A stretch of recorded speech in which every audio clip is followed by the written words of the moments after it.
책 읽어주는 나무.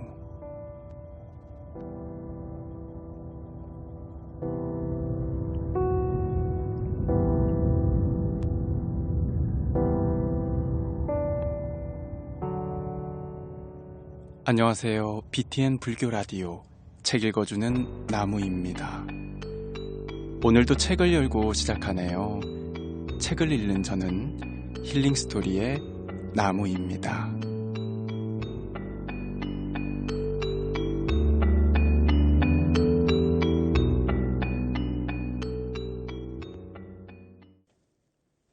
해인사곳은 보강대선사께서 쓰신 큰 스님의 마음공부라는 책으로 여러분들과 함께하고 있습니다. 오늘은 32번째 시간, 당신은 어떤 보살입니까? 부터 같이 낭독해 보도록 하겠습니다. 당신은 어떤 보살입니까? 중국 춘추 전국시대 때 말잘하기로 이름난 소진이라는 인물이 있었습니다. 그가 이렇게 말했답니다. 설복시킬 뛰어난 말재주가 있다고 할지라도 입을 다물고 하고 싶은 말을 참는 일이 더 대단한 능력이라고 말이지요. 흔히 침묵은 금이다라는 말을 합니다. 왜 하고 싶은 말을 참을 줄 알아야 할까요? 그렇지 않으면 쓸데없는 곳에 힘을 낭비해버리기 때문입니다. 자기가 닦은 선근 공덕을 다른 중생이나 자기 자신에게 돌리는 것을 회양이라고 하는데, 이 회양이라는 것은 농사로 비유하자면 제일 좋은 종자를 골라서 심는 것입니다. 그러기를 반복하면 품종이 계속 개량되어서 첫 해는 10개였던 것을 나중에는 100개, 1000개, 10,000개 거둘 수 있습니다. 회양은 그렇게 성근 공덕을 짓는 쪽으로 재투자하는 것입니다. 죄는 짓기 쉽고 복은 짓기 어렵다는 속담이 있듯이 선행 공덕을 실천하기가 참으로 어렵습니다. 하지만 어려울수록 큰 복이자 공덕이 되는 것입니다. 진실한 마음을 담은 말로써도 엄청난 공덕을 지을 수 있습니다.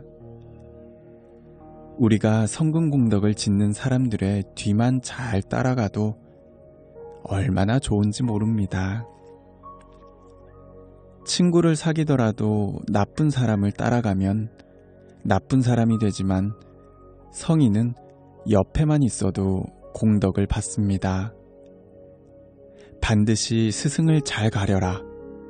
그러면 하루아침에 남의 10년 공부도 배울 수 있고, 그렇지 않으면 헛될 수도 있다.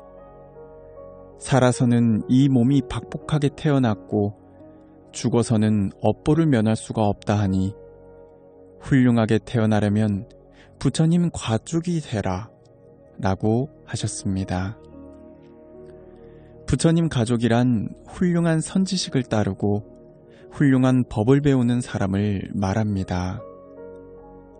이 세상에서 가장 은혜로운 분은 부모님입니다. 그러나 출가에서는 부처님의 은혜를 가장 높이 칩니다. 굳이 부처님과 부모님의 은혜를 비교하자면 부처님 은혜를 부모님 은혜보다 100배, 1000배 더 크게 여깁니다. 세간의 잣대로는 야속해 보일지 모릅니다. 하지만 세상에 나고 죽어봐야 사람이 크게 바뀔 일이 없습니다. 그만한 종자는 또 심어봐야 별로 나아지지 않습니다. 그런데 이 종자를 불가에 심으면 완전히 돌연변이가 됩니다. 범부가 성인이 될 수 있고 1000배, 10,000배를 수확할 수 있는 것입니다. 그래서 회양을 하자고 말합니다. 일체 성근을 닦는 사람들을 따라서 회양을 하는 것입니다.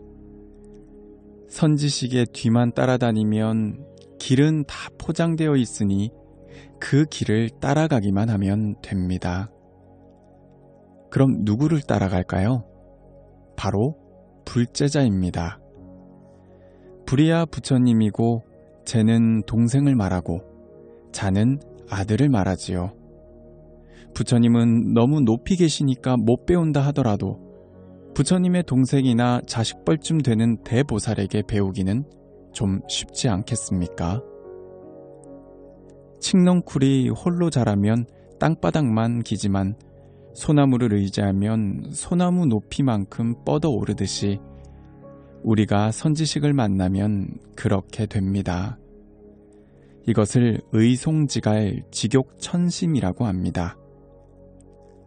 이런 가르침을 배우거나 듣게 될 때 이것이야말로 진정한 이익이구나 하고 깨달아야 업보의 짐을 벗을 수 있습니다. 업보를 바꾸려면 불가에 태어나야 됩니다. 이를 두고 수순회양이라고 합니다.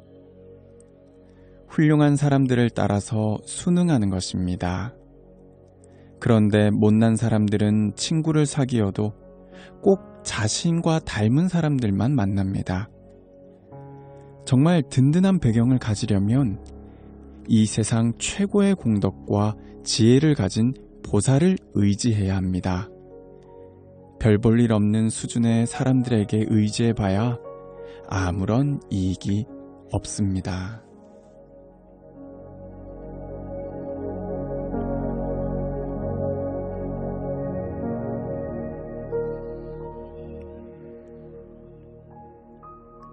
법을 구하는 진정한 용기.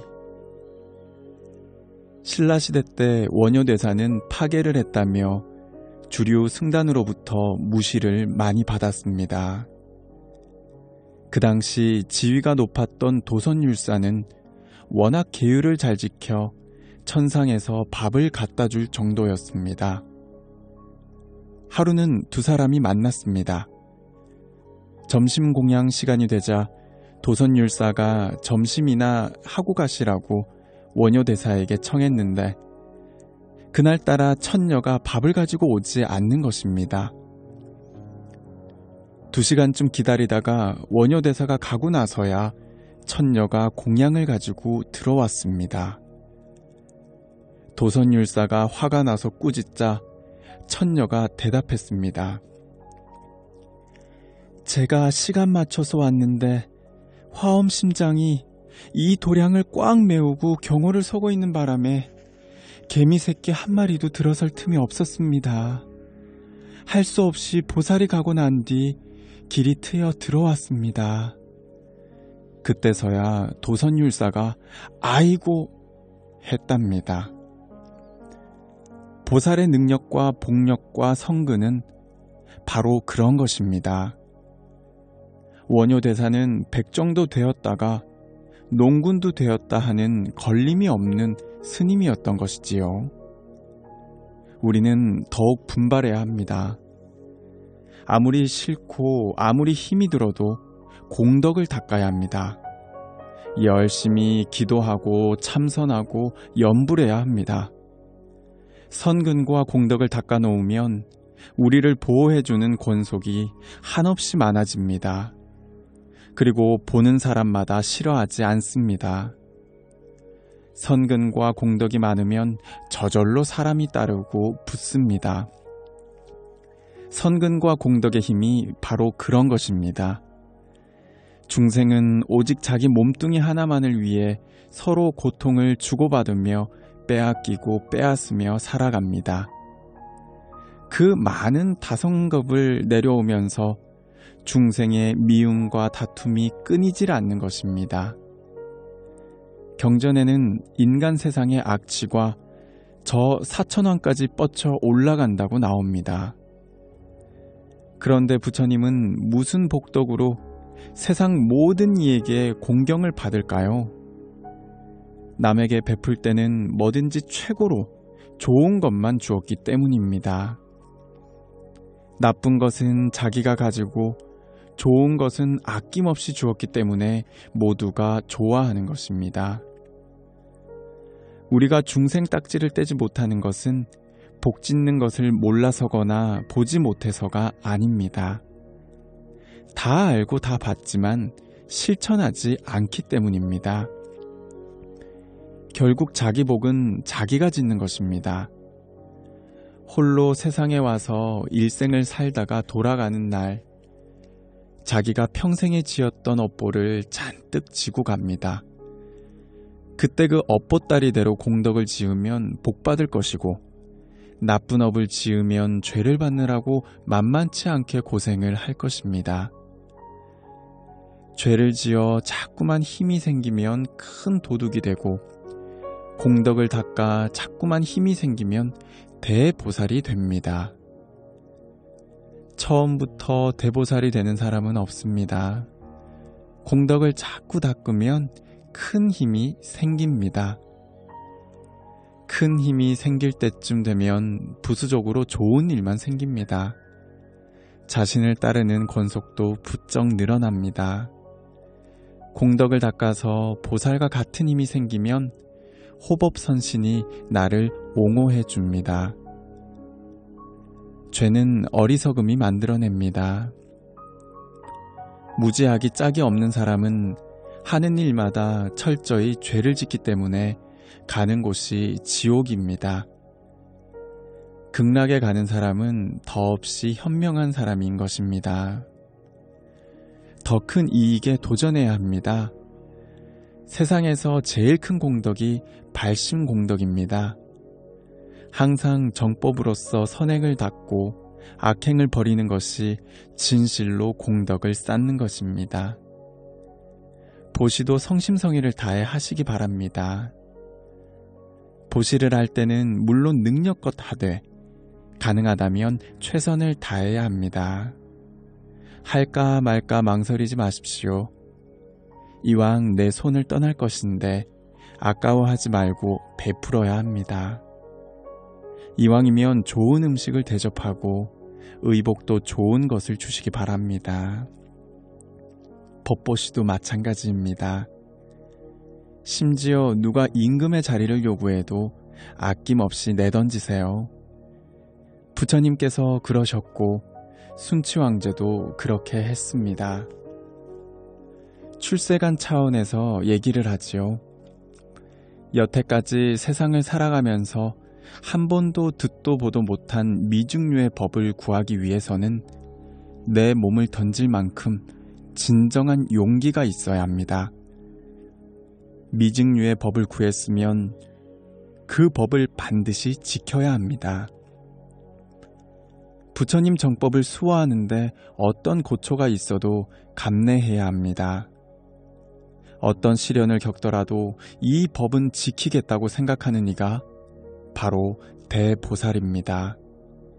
모든 사람은 자업자득으로 이 세상을 떠나게 되어 있습니다.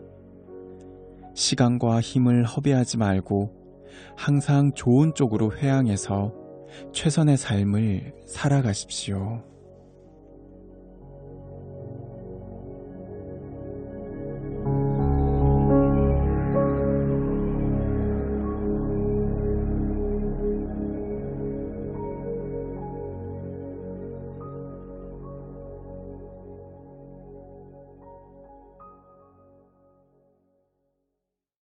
BTN 불교 라디오 책 읽어주는 나무.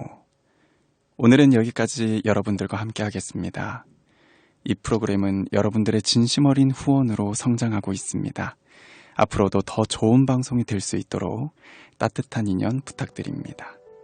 그리고 방송을 들은 소감은 언제든 게시판에 남겨주시면 감사하겠습니다. 지금까지 청취해주셔서 감사합니다. 힐링스토리 나무였습니다.